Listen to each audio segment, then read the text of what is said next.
Insta மூலமாக பழகி பள்ளி சிறுமியிடம் காதலிப்பதாக கூறி பாலியல் சீண்டல் செய்ததோடு பணம் நகையை பறித்த இளைஞரை அனைத்து மகளிர் போலீசார் போக்சோ சட்டத்தின் கீழ் கைது செய்தனர்.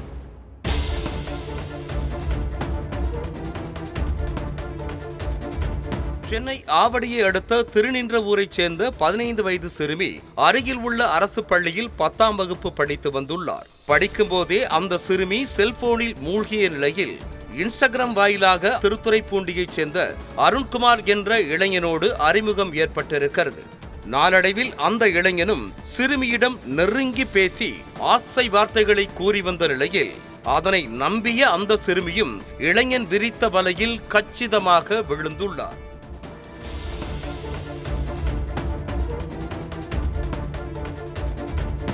இதனை பயன்படுத்திக் கொண்ட அருண்குமார் அவ்வப்போது சிறுமியிடம் பாலியல் சீண்டலில் ஈடுபட்டு வந்ததோடு கடந்த 1 வருடமாக சிறுமியிடம் இருந்து 1 சவரன் தங்க நகை மற்றும் அவருடைய அம்மாவிற்கு தெரியாமல் ஏடிஎம் கார்டில் இருந்து சிறுக 50,000 ரூபாய் வரை பணத்தையும் வாங்கிக் கொண்டதாக கூறப்படுகிறது.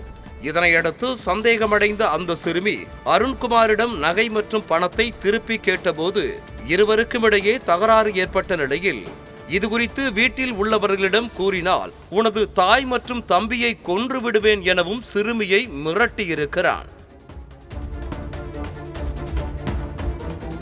இதனால் பயந்து போன அந்த சிறுமி நடந்தவற்றை தாயாரிடம் தெரிவித்த நிலையில் அதிர்ச்சியடைந்த தாய் உடனடியாக பட்டாபிராம் அனைத்து மகளிர் காவல் நிலையத்தில் புகார் அளித்திருக்கிறார். இதுகுறித்து வழக்கு பதிவு செய்த போலீசார் அருண்குமார் மீது போக்சோ சட்டத்தின் கீழ் வழக்கு பதிவு செய்து அவனை கையும் களவுமாக கைது செய்தனர். செய்திகளை உடனுக்குடனும் துல்லியமாகவும் தெரிந்து கொள்ள சப்ஸ்கிரைப் பண்ணுங்க.